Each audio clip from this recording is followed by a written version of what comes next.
नमस्कार. आज आपण नासाच्या एका खास मोहिमेबद्दल बोलणार आहोत, आर्टेमिस 2. ही ती मोहीम आहे जी मानवाला पुन्हा एकदा चंद्राच्या दिशेने घेऊन जात आहे. चंद्रापर्यंत आणि परत हे वाक्य आपण कितीतरी वेळा ऐकले असेल नाही का? कथांमध्ये, कवितांमध्ये खूप प्रेम व्यक्त करण्यासाठी याचा वापर होतो. पण नासाने मात्र याच वाक्याला एक नवीन, खरं रूप दिलं आहे. ते म्हणतात चंद्राभोवती आणि परत. आणि नाही, हे काही प्रेमाचं प्रदर्शन नाहीये. ही आहे नासाची पुढची महत्वाकांक्षी चंद्र मोहीम, आर्टेमिस 2, ज्यामध्ये 4 अंतराळवीर चंद्राला एक फेरी मारून पृथ्वीवर परत येणार आहेत. चला, तर मग सगळ्यात आधी या मोहिमेचा ऐतिहासिक संदर्भ समजून घेऊया. विचार करा, 1972 मध्ये अपोलो 17 मोहिमेनंतर मानवाने चंद्राच्या दिशेने झेप घेतलीच नाही. तब्बल 50 वर्षांनी, म्हणजे अर्ध्या शतकानंतर आपण पुन्हा चंद्राच्या इतक्या जवळ जात आहोत. आणि म्हणूनच ही मोहीम खूपच खास आणि महत्त्वाची ठरते. तर मग ह्या आर्टेमिस कार्यक्रमामागे नक्की काय उद्देश आहेत? कशासाठी हा सगळा खटाटोप चाललाय हे आता समजून घेऊया. बरं, ह्या कार्यक्रमाला आर्टेमिस हेच नाव का दिलंय? तर बघा, ग्रीक पौराणिक कथांमध्ये आर्टेमिस ही चंद्राची देवी आहे आणि अपोलोची जुळी बहीण. त्यामुळे ज्या अपोलो कार्यक्रमाने मानवाला पहिल्यांदा चंद्रावर नेलं, त्या महान कार्यक्रमाला सन्मान देण्यासाठी हे नाव निवडण्यात आलं आहे. किती समर्पक आहे ना? या कार्यक्रमाचा उद्देश फक्त चंद्रावर पुन्हा एकदा झेंडा लावण्यापुरता नाही. याचे ध्येय खूप मोठे आहेत. चंद्रावर जाऊन नवीन वैज्ञानिक शोध लावायचे आहेत, तिथल्या संसाधनांचा शोध घ्यायचा आहे, जसं की पाण्याचा बर्फ किंवा हेलियम 3. आता हे हेलियम 3 भविष्यात स्वच्छ अणुऊर्जेसाठी खूप महत्त्वाचं ठरू शकतं. आणि या सगळ्याचा अंतिम उद्देश काय? तर चंद्राचा वापर मंगळावर जाण्यासाठी एक तळ म्हणून करणे. चला, आता संपूर्ण कार्यक्रमावरून आपलं लक्ष या विशिष्ट मोहिमेवर म्हणजे आर्टेमिस 2 वर आणि तिच्या धाडसी अंतराळवीरांवर केंद्रित करूया. या मोहिमेसाठी निवडलेली टीम खऱ्या अर्थाने ऐतिहासिक आहे. यात चंद्र मोहिमेवर जाणारी पहिली महिला आहे, पहिले कृष्णवर्णीय व्यक्ती आहेत आणि नासाच्या बाहेरचा म्हणजे कॅनडाचा पहिला अंतराळवीर आहे. Commander Reid Wiseman, pilot Victor Glover, mission specialist Christina Koch आणि जेरेमी हॅन्सन ही नावं आता इतिहासात कायमची कोरली जाणार आहेत. हा पूर्ण प्रवास साधारणपणे 10 दिवसांचा असेल.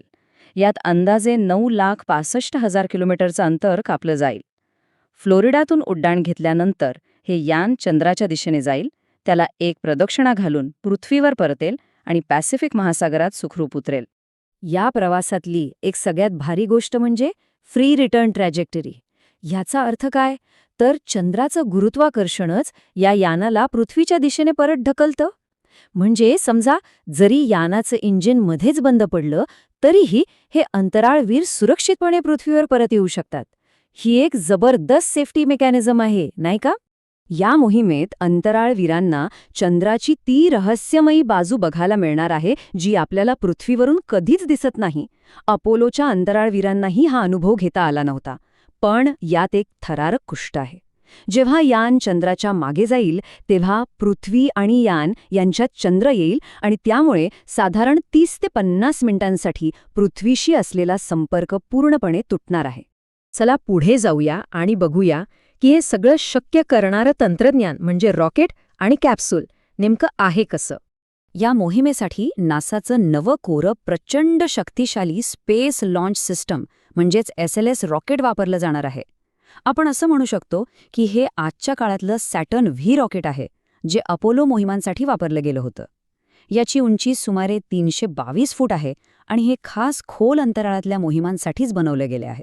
हे अंतराळवीर ओरियन नावाच्या एका कॅप्सूलमधून प्रवास करतील. आता आतमध्ये जागा किती असेल? तर साधारणपणे 2 मिनी व्हॅन एकत्र केल्यावर जेवढी जागा होईल तेवढीच. म्हणजे तसं पाहिलं तर खूपच कमी. पण यात एक खूप हुशारीने तयार केलेलं सुरक्षा वैशिष्ट्य आहे. जर सौर वादळाचा धोका निर्माण झाला तर रेडिएशनपासून वाचण्यासाठी अंतराळवीर त्यांच्या सीट खाली बनवलेल्या स्टोरेजमध्ये आश्रय घेऊ शकतात. आता एक कल्पना करा, जेव्हा ओरियन कॅप्सूल पृथ्वीवर परत येईल तेव्हा त्याचा वेग किती असेल? तब्बल 40,233 किलोमीटर प्रति तास. हो, ऐकलं ते बरोबर आहे. आणि नेमका या प्रचंड वेगामुळे या मोहिमेचं एक मुख्य उद्दिष्ट समोर येतं. ते म्हणजे पृथ्वीच्या वातावरणात इतक्या वेगाने पुन्हा प्रवेश करताना यानाच्या हीट शील्डची म्हणजेच उष्णता कवचाची परीक्षा घेणं.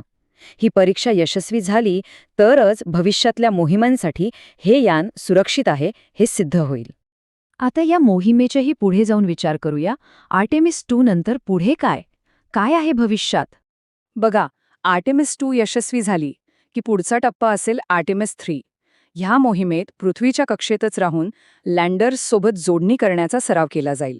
आणि जर हेही यशस्वी झालं तर या दशकाच्या अखेरीस आर्टेमिस 4 आणि 5 ह्या मोहिमांद्वारे चंद्राच्या दक्षिण ध्रुवावर मानवाला पुन्हा एकदा उतरवण्याचा प्रयत्न केला जाईल.